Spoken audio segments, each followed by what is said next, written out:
Olá pessoal, tudo bem com vocês? Eu espero que sim. Eu recebo vocês hoje aqui para o estudo do direito contratual, inclusive na base do álcool gel, na verdade, tomando os cuidados que a gente precisa tomar para que tudo dê certo na continuidade dos nossos estudos, tá bem? Você já recebeu os slides iniciais, você pode acompanhar esse conteúdo também na plataforma AVA e na leitura complementar obrigatória, que inclusive no nosso primeiro slide a gente já indica para vocês a leitura do Silvio de Salvo Venosa, tá certo?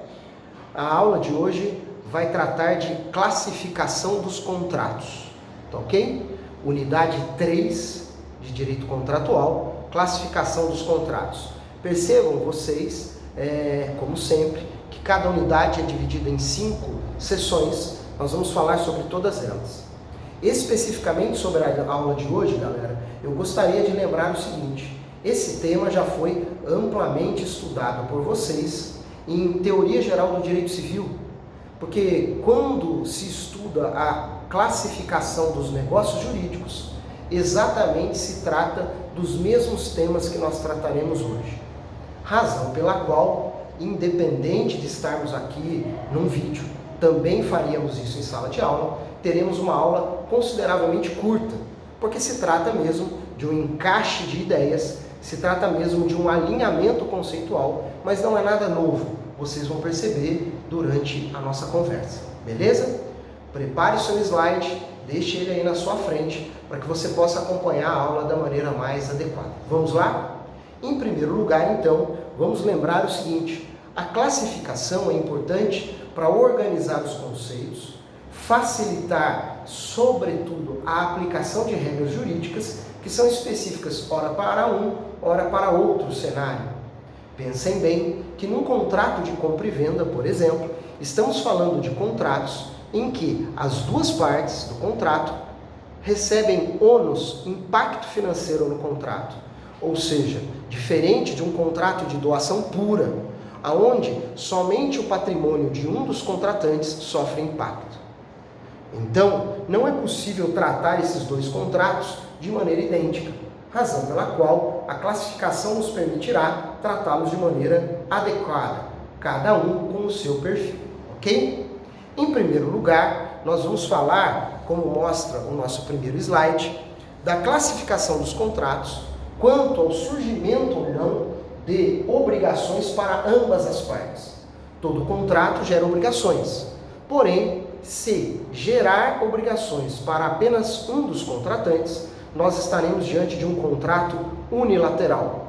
Por outro lado, gerando obrigações para os dois contratantes, estamos falando de um contrato bilateral.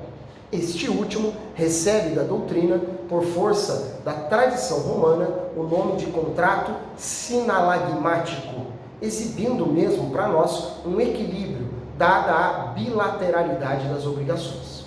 Em segundo lugar, acompanhando ainda os nossos slides, você pode ver os contratos gratuitos ou onerosos. O foco aqui, o critério de classificação aqui, é avaliarmos se esse contrato está ou não trazendo para as partes efetivamente um ônus, um desprendimento econômico, uma diminuição no seu patrimônio. Como a gente pode verificar no slide, os contratos gratuitos oneram financeiramente apenas um dos contratantes, diferente dos contratos onerosos, onde perceberemos o ônus para os dois contratantes. Podemos lembrá-lo classificando tal qual se fazia em negócios jurídicos. No exemplo da doutrina, podemos lembrá-los da doação pura como um contrato unilateral, ônus apenas para uma das partes. E a compra e venda como um contrato bilateral, obviamente, e aqui podemos dizer que ele é oneroso, porque ele gera ônus para os dois contratantes, para o comprador e para o vendedor. Está bem? Ainda assim, nossa terceira linha dos slides, podemos encontrar uma outra classificação que adota outro critério, que avalia se conhecemos ou não as obrigações das partes desde o início da relação contratual, estando inclusive esta classificação vinculada aos contratos onerosos, está certo? E podemos afirmar, diante desse critério, que os contratos podem ser comutativos ou aleatórios. Nos contratos comutativos, podemos afirmar que o contrato gera ônus para ambos os contratantes e, mais do que isso, desde o início da relação contratual, você conhecerá a obrigação destes, ou seja, as obrigações dos contratantes são conhecidas desde o início da relação contratual. Por outro lado, nós conhecemos então, aqui indicados, os contratos aleatórios. Um contrato é aleatório na medida em que não se conhece, em relação a pelo menos um dos contratantes, qual será a sua obrigação contratual devida. Ou seja, no início da relação contratual, eu não conheço ainda pelo menos uma obrigação de um dos contratantes, inclusive podendo ela sequer ser exigível no decorrer do contrato. Se falarmos de um contrato de compra e venda, veja no slide, estamos falando de contratos comutativos, via de regra. Mas se olharmos para os contratos de seguro, estaremos falando de contratos aleatórios. Por que aleatórios? Ora, imagine que você faz o seguro do seu veículo para proteger o seu patrimônio. A prestação mensal que você paga para a seguradora é uma obrigação onerosa e você conhece ela desde o início da relação contratual. Entretanto, a seguradora não sabe ao certo qual é a obrigação que ela, seguradora, terá que cumprir. Inclusive, neste caso, sequer tem certeza se terá obrigação. Afinal de contas, se o seu carro for roubado ou furtado, ela terá que te indenizar pelo preço do carro para recuperar o seu patrimônio. Por outro lado, imagine que se você se envolve num acidente de trânsito e o conserto do carro fica em R$3.000. A obrigação é outra, ela não vai te dar um carro, ela vai te indenizar em R$3.000, pagando o conserto do veículo. Além disso, nós devemos considerar ainda que podem se passar os 12 meses de contrato e nada ser exigido da seguradora. Este é um contrato tipicamente aleatório. Está bem, meus amigos? Olha só, na última linha, nós trazemos o critério da tipificação dos contratos. A doutrina diz que esses contratos são típicos ou atípicos.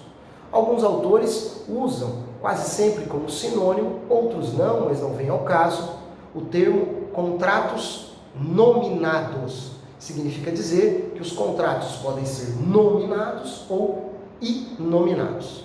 Perceba só, todos nós, com liberdade contratual, podemos criar os contratos que bem quisermos, os negócios jurídicos que bem quisermos, desde que sejam respeitados os requisitos da lei.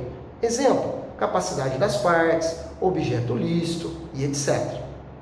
Entretanto, isto estaria declinado aos chamados contratos inominados ou atípicos, aqueles que efetivamente não recebem nome nem tratamento legal. Não há um capítulo no Código Civil que trata deles.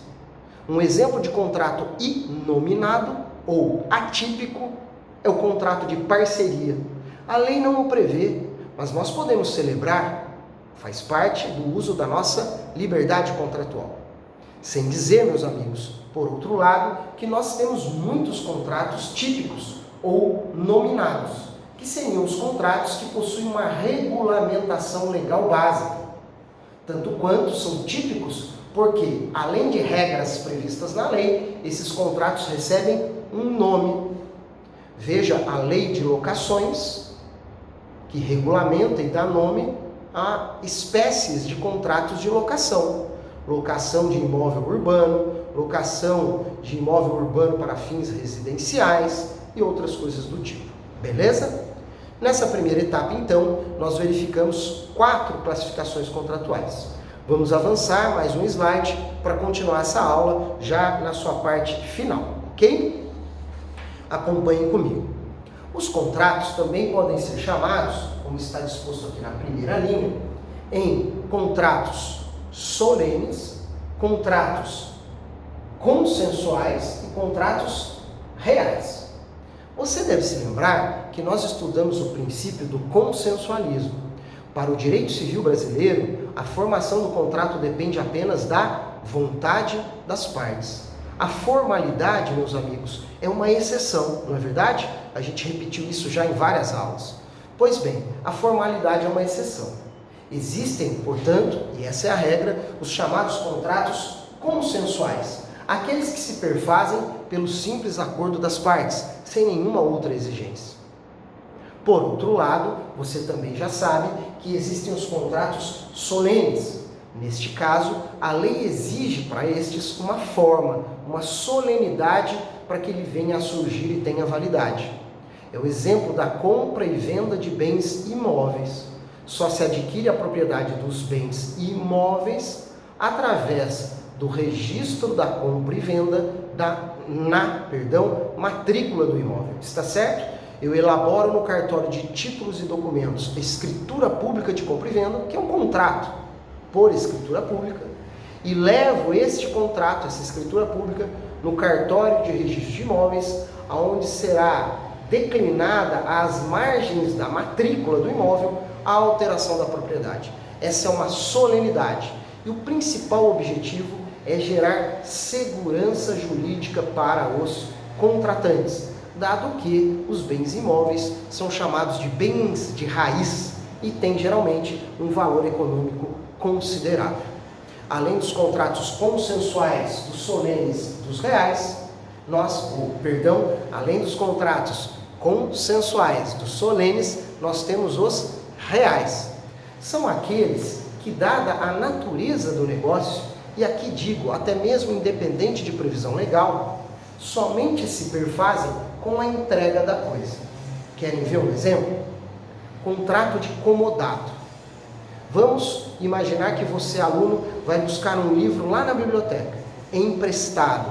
É um comodato, porque é gratuito. Está certo? Bem, você vai até a biblioteca e eu lhe pergunto, quando é que surge a relação contratual de comodato?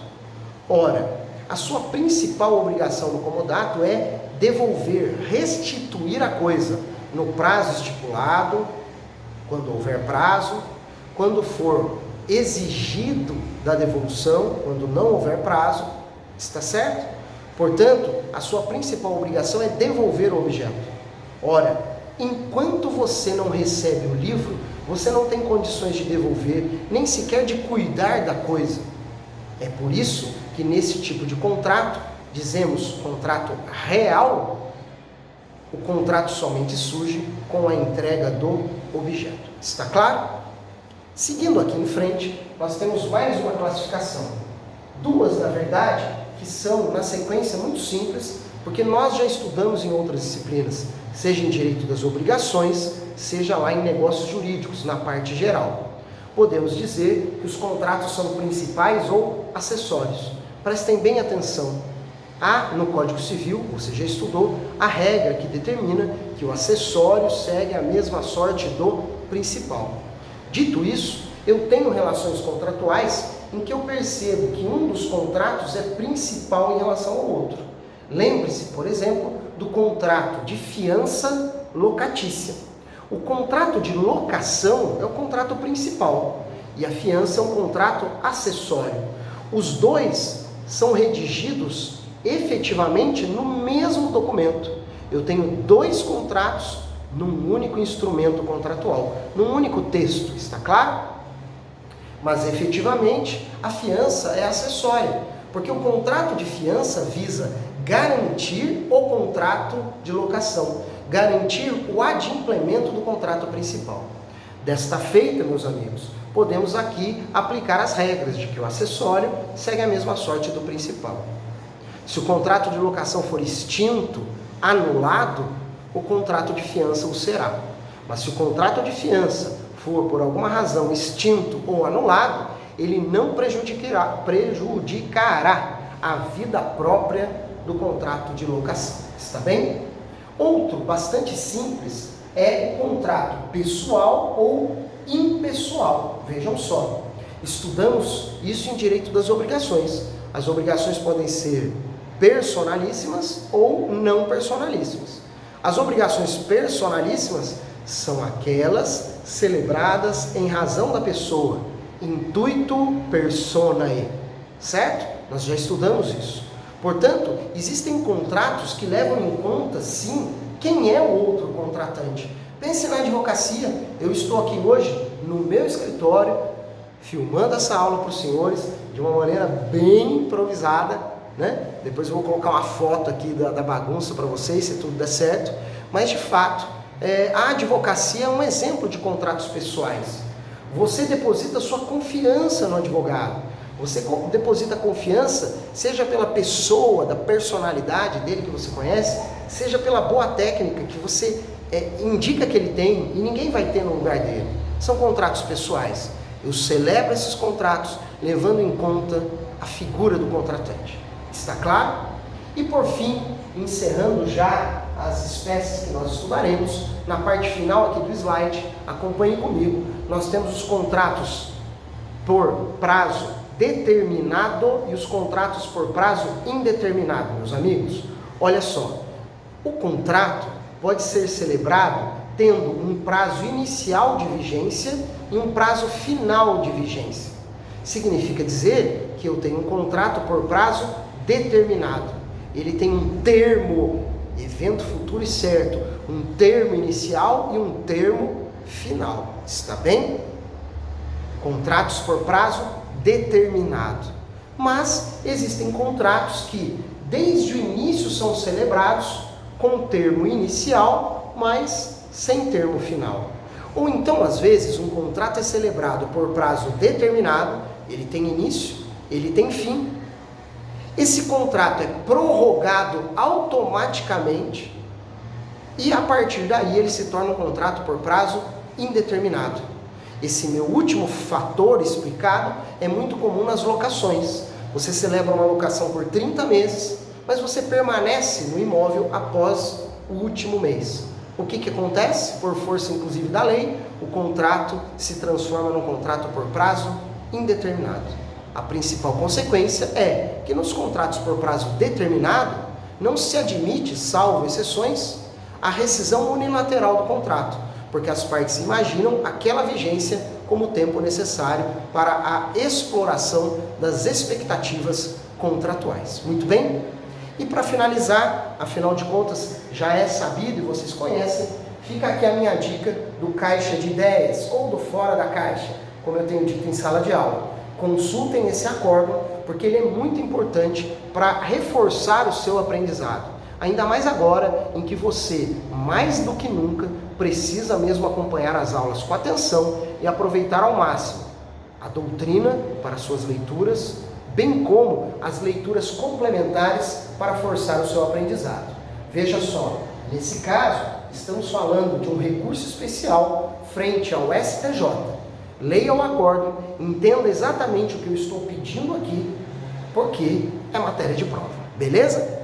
Eu, Luiz Fernando Chacon, agradeço bastante a sua atenção e digo sempre, cuide-se, cuide dos seus, da sua família e nos veremos em breve, todos bem, se Deus quiser. Um grande abraço, um beijo no coração de vocês, até a próxima aula, meus amigos. Um abraço.